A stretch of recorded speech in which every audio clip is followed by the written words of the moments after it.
واقعہ کربلا جو کہ شروع کیا ہوا ہے، واقعہ کربلا کی قسط نمبر 34 کل آپ تک پہنچی۔ آج قسط نمبر 35 کا آغاز کریں گے۔ قسط نمبر 34 میں عاشورہ کا دن تھا اور 4 شہادتیں ہو چکی تھی۔ سب سے پہلے حضرت حر، پھر آپ کے بھائی اور آپ کے بیٹے اور آپ کے غلام۔ چاروں شہادتوں کے بعد حضرت امام علی مقام علیہ السلام نے 4 سوالات کوفیوں کو بتائے۔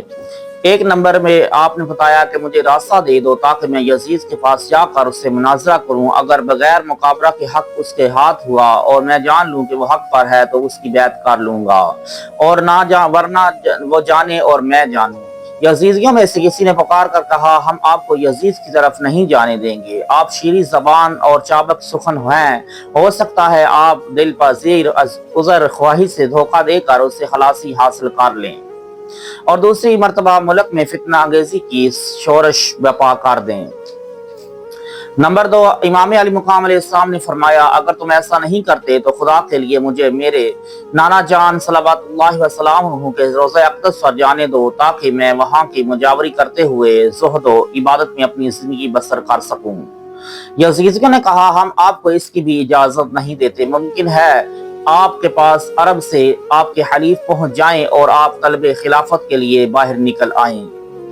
نمبر 3، امام علی مقام علیہ السلام نے فرمایا، اگر تم یہ دونوں کام نہیں کرتے تو مجھے اور میرے ساتھیوں کو پانی دو، کیونکہ عامت الناس اور تمام جہان والوں کو پانی پینے کا حق حاصل ہے۔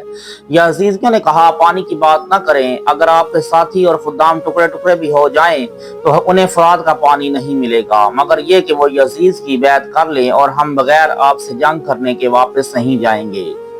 یہ 3 سوالات تھے جو ان کے جوابات انہیں کوفیوں نے دیے۔ امام علی مقام علیہ السلام نے فرمایا، جنگ کے لیے ایک کے مقابلے میں ایک شخص کو بھیجتے رہو تاکہ بہادر کا بزدل سے اور ہنرمند کا بے ہنر سے امتیاز ہو سکے۔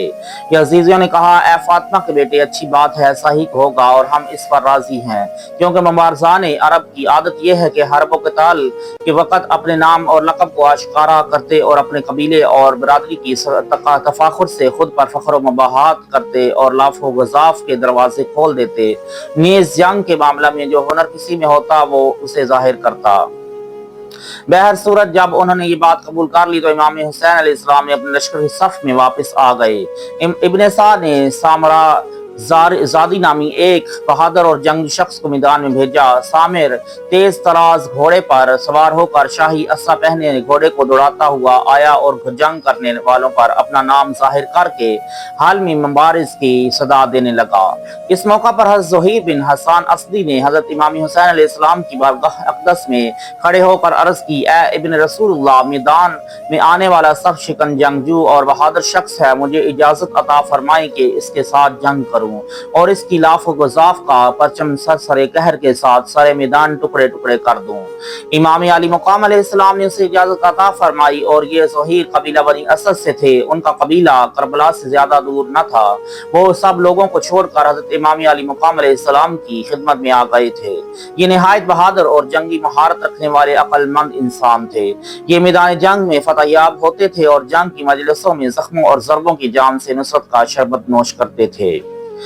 جناب ظہیر غضبناک ہو کر نکلے اور سامرازدی کو برسرے راہ روک لیا۔ سامر نے جب ظہیر کو دیکھا تو کانپنے لگا اور انہیں نصیحت کرتے ہوئے کہنے لگا، اے میدان جنگ کے شاہ سوار اور بہادر انسان، تجھے شرم نہیں آتی کہ اپنے مال و منال اور اپنے اہل و عیال کو چھوڑ کر امام حسین کو تقویت اور روانی دینے کے لیے میدان میں نکل آیا ہے؟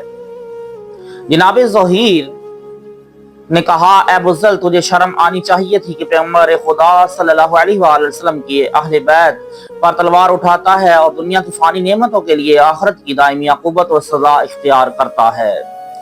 سامر دوسری بات کرنا چاہتا تھا کہ حضرت ظہیر نے اس کے منہ پر نیزہ مارا، جس کی نوک اس کی گدی سے پار ہو گئی اور وہ اسی وقت گھوڑے سے گر کر جہنم رسید ہو گیا۔ بعد ازاں ظہیر نے اپنے ساتھ کے سامنے آ کر نعرہ لگایا کہ اے اہل عراق، جو مجھے جانتا ہے وہ جانتا ہے اور جو نہیں جانتا وہ جان لے کہ میں زہیر بن حسان اسدی ہوں۔ تم میں کون ہے جو باہر آئے تاکہ ہم کچھ عرصہ ایک دوسرے کے ساتھ مقابلہ کریں اور دیکھیں کہ کس کا مقدر یاوری کرتا ہے اور کس کو زوال پذیر کر کے ذلیل و خوار کرتا ہے۔ اہل شام و عراق نے جناب زہیر کا شہرہ آفاق نام سن رکھا تھا اور بیش عظیم ان کی بہادری اور دبدبے کا نعرہ بھی سن چکے تھے، اس لیے انہوں نے سر جھکا دیے اور ان کے ساتھ جنگ کرنے سے ڈرنے لگے۔ ابن سعد نے اپنی فوج کو ڈانٹتے ہوئے کہا، یہ کیسی بے حمیتی ہے جو تم لوگوں نے اختیار کی ہے۔ بآخر ایک شخص میدان میں آیا اور اس نے بہادروں کے اجتماع میں اپنے نام کو بلند کیا۔ یہ شخص نصر بن کعب نخعی روسائے کوفہ اور سرداران عرب میں سے ایک بہادر شخص تھا اور اسے 100 بہادروں کے برابر سمجھا جاتا۔ اس نے گھوڑے کو مہمیز لگائی اور زہیر کے پاس آ کر کہا، اے شجاع عرب، تو نے خود کو نعمتوں سے الگ کر دیا اور اپنے چچا زادوں کا ساتھ چھوڑ دیا ہے۔ میرے ساتھ آتا کہ میں تجھے امیر ابن زیاد کے پاس لے جاؤں اور تو مصیبتوں اور کلفتوں کے خارزار سے نکل کر راحت و بہجت کے گلشن زار میں پہنچ جائے۔ حضرت زہیر رضی اللہ تعالی عنہ نے فرمایا، اہل عین ابن زیاد کی غلامی میں بدعت کے کانٹے دین کے دامن میں الجھ جاتے ہیں اور امام علی مقام کی غلامی کے گلستان میں ہر وقت کنارے جوئے بار حقیقت سے معرفت کی شاخیں پھوٹتی ہیں، اور میں اس وقت آپ کی محبت کے گلشن سے گلہائے مراد چن رہا ہوں اور دشمن نابکار کے آزار کے کانٹوں سے نہ تو ڈرتا ہوں اور نہ ہی ان کی پرواہ کرتا ہوں۔ نصر نے سوچا کہ زہیر کو باتوں میں الجھا کر اس پر بے خبری میں حملہ کر دوں۔ جب جناب زہیر نے اس کی ارادہ کو بھانپ گئے اور اس کے بعد کا جواب دینے کی بجائے نیزے کے ایک ہی وار سے اسے صحرائے عدم میں بھیج دیا۔ نصر کا بھائی صالح بن کعب میدان میں آیا تو جناب زہیر نے اس کی طرف نیزہ چلایا۔ صالح نے چاہا کہ اپنے گھوڑے کو ایک طرف ہٹا کر جناب زہیر کے وار کا رد کرے، لیکن اس کا گھوڑا زخمی ہو گیا اور بھاگتے ہوئے اسے اپنی پشت سے گرا دیا۔ گھوڑے نے گرتے وقت آپ کا پاؤں رکاب میں الجھ گیا اور آپ اور رکاب سے پاؤں نکالنے کی صورت میں نہ تھے، چنانچہ گھوڑا دوڑنے لگا۔ پھر اس نے ایک ایسی دولتی جھاڑی جس سے وہ ٹکڑے ٹکڑے ہو گیا۔ اس کا بیٹا کعب بن نصر اپنے باپ سے زیادہ بہادر تھا۔ وہ اپنے باپ و چچا کا انتقام لینے کے لیے گھوڑے کے پر نعرہ لگاتے ہوا حضرت زہیر کے سامنے آ گیا۔ ابھی وہ اپنی سانسیں ہی درست کر رہا تھا کہ حضرت زہیر نے اس کی ناف پر نیزہ مارا جو اس کی پشت سے پار ہو گیا۔ جناب زہیر نے قتل ہونے والوں میں سے کسی کے گھوڑے اور اسلحہ کی طرف توجہ نہ دی اور سامنے ایک پیادوں کی ٹولی پر حملہ کر دیا اور ان سب کو تہہ کرنے کے بعد میدان میں واپس آ گئے اور مبارز طلبی کی۔ چنانچہ آپ کے سامنے جو شخص بھی آتا، آپ کا نیزہ اسے خون میں ڈبو دیتا اور میدان کی خاک دشمنوں کے خون سے آلودہ ہو جاتی۔ وہ اور ایک ہی ساتھ میں 27 سرداروں کو پامال کر دیا۔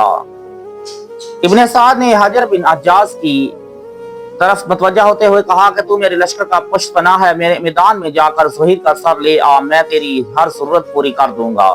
حجر نے کہا، افسوس افسوس، ایک لومڑی شیر ببر سے کیا جنگ کرے گی اور ایک چڑیا شہباز کے سامنے کیا پرواز کر سکتی ہے؟ یہ بنی اسد کا پہلوان ہے اور اکیلا 1000 بہادروں پر بھاری ہے۔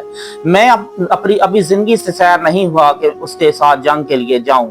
ہاں، ایک تجویز ہے کہ 300 سوار 3 مقامات پر گھات لگا لے، میں میدان میں جا کر زہیر کو مقابلے کی دعوت دوں گا اور جب وہ حملہ کرے گا تو میں اس سے روگردانی کر کے ایک کمین گاہ کی طرف نکل جاؤں گا۔ چونکہ زہیر ایک جنگجو شخص ہے اس لیے وہ لازماً میرا پیچھا کرے گا اور تمہارے 100 آدمی اس پر حملہ کر دیں گے۔ اگر اس نے ان کی صف توڑ دی تو میں اسے اپنے پیچھے لگا کر دوسری کمین گاہ کی طرف لے جاؤں گا اور ایسے ہی تیسری کمین گاہ کا لشکر بھی ساتھ شامل کر لیا جائے گا اور 300 آدمی چاروں طرف سے اس پر وار کریں گے۔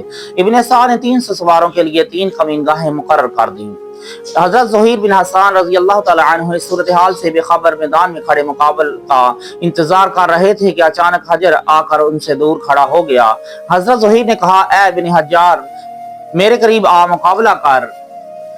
حجر بن حجار نے کہا، میں تیرے ساتھ جنگ کرنے کے لیے نہیں بلکہ تیری نصیحت کرنے کے لیے آیا ہوں۔ اے زہیر، تو ایک بہادر، توانا اور شہزور شخص ہونے کے باوجود ابن زیاد کے پاس کیوں نہیں آیا کہ وہ تجھے دنیا کے مال و دولت سے مالا مال کر دیتا؟ کیا تو نہیں جانتا کہ حسین کے پاس زیادہ مال و منال اور اقتدار و اختیار نہیں؟ تیری بلند ہمتی کا اقتدا یہ ہے کہ تو اہل دولت کے ساتھ وابستہ ہو جا۔ حضرت زہیر نے کہا، اے ملعون، دولت کی خواہش ہوگی تو حضرت امام حسین علیہ السلام سے طلب کی جائے گی، کیونکہ آپ کا ہمایوں فعال ولایت کی بلندی ہے اور میری ہمت کی بلندی ان کی غلامی ہے۔ میں ابن زیاد کا نابکار کو کیا سمجھتا ہوں اور وہ لوگ جنہوں نے عنان اختیار اس کے ہاتھوں میں دے دی، سب بد نصیب اور بزدل ہیں۔